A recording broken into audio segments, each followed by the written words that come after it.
Hey, we're here and we're live. Thanks for joining me Facebook Live. We're here with Drew, and we're recording some video that I'll be using later on. We'll put it up in my website, or maybe I'll give it to you guys in Instagram, Snapchat, little pieces of it.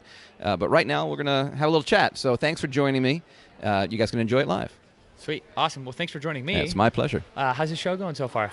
The show's great. You know, this is one of the special shows that you see in plastic surgery because it's got all different types of doctors in it. It's not just board-certified plastic surgeons, which, you know, I may be biased. It's kind of my preference. But there's a lot of people that do what we do. Right. And, you know, the dermatologists, facial plastic surgeons are all qualified to do what they do. It's nice to see different perspectives, and that's what we get from this meeting. Cool. Awesome. So is this your first VCS? Have you been here before? No, I've been here a few times before, yeah. Okay, cool. So how would you compare this conference to some of the other conferences that you've attended?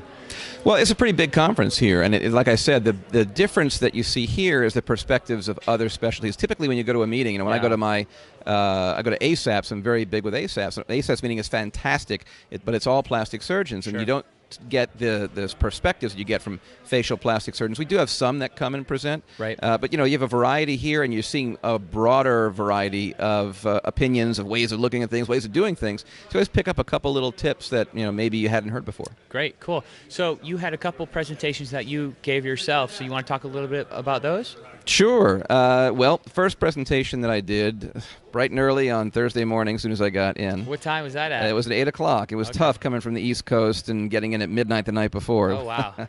But yeah, it was a great talk. We talked about this technique called customized circumvertical mastopexy augmentation, which sounds a mouthful, but it's... What it means is doing a breast lift and putting implants in at the same time. And most doctors will do what I call surgery by the numbers. You know, they'll measure, they make marks, they mark their incisions, and they plan everything before you actually get to the operating room while the patient's awake. Right? Yeah.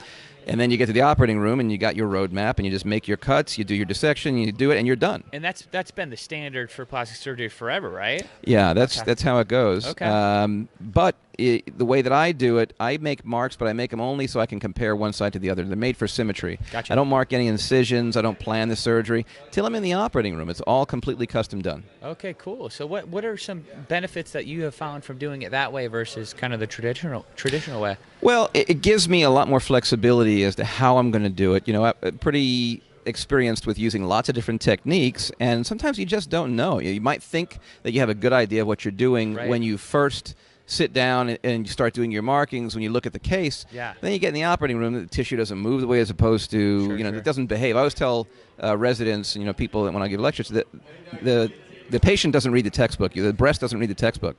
So they don't know. They don't always behave the way you expect them to. When you're in there, you know, if something's a little tighter, a little looser, if it's more dense, if it's softer, you can manipulate it however you have to. And the way that I do it allows me to mold it based on however the tissue's responding to what we're doing. And a mastopexy augmentation, or lift with implants, is complicated. So if I'm understanding correctly, then even if you do the traditional route where you mark up your incisions, there's still going to be variables where it's going to end up having to be customized anyways, right? To a certain extent, yeah. You have a little bit of latitude, but the way that I do it, it's completely designed, and the technique, in fact, is chosen based on how the tissue comes together, because you can't really fully anticipate that until you're sitting there in the operating room doing the work. You know? Right. Cool. Okay, what about the second presentation? That was about neck rejuvenation. Just comparing non-surgical, non-invasive, minimally invasive, and surgical techniques.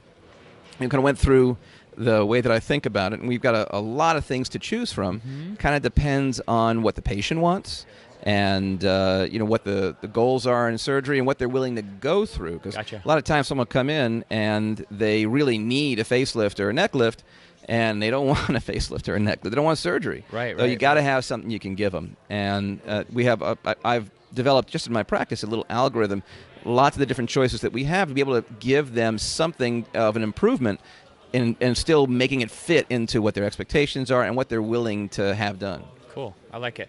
So while we're talking about your practice, is there anything from the exhibit hall as far as treatments or technologies or any sessions that you attended, some stuff that you're looking forward to bringing back to your practice, some new insights maybe? Well, yeah. There's a board-certified plastic surgeon, Dr. Chris Corsandi, that had a nice presentation on using Sculptra. You guys know Chris. Chris is great. Yeah. Doc Vegas, right? Doc Vegas. There you go. He had a nice presentation on using Sculptra for butt augmentation, which I've done before, and he had a couple little twists on it that I might try when I go Okay. back. That's one thing. Cool. There's a new device in here for tightening skin using plasma energy. It's something I'm thinking about incorporating. So, like I said, there's always a couple things you go home and you think, I'm going to give that a whirl. Is that the PRP skin rejuvenation one? No, this is Okay. not a different type of plasma we're talking Okay, about. well, 'cause This I've is actually heard a couple- plasma energy. Oh, okay. Yeah. Tell me about that then. How's Well, that? it uses the helium gas gets converted to plasma energy. Plasma is sort of the fourth state of matter, right? Okay. Solid, liquid, gas, and plasma. Plasma is the Gotcha. elevated state of a gas. Okay. And using helium gas, they make plasma, and the plasma has a heat effect on the tissue. And so it's Interesting. kind of it's a neat thing. Cool. Good stuff. Awesome. Is there anything else you wanted to talk about for VCS?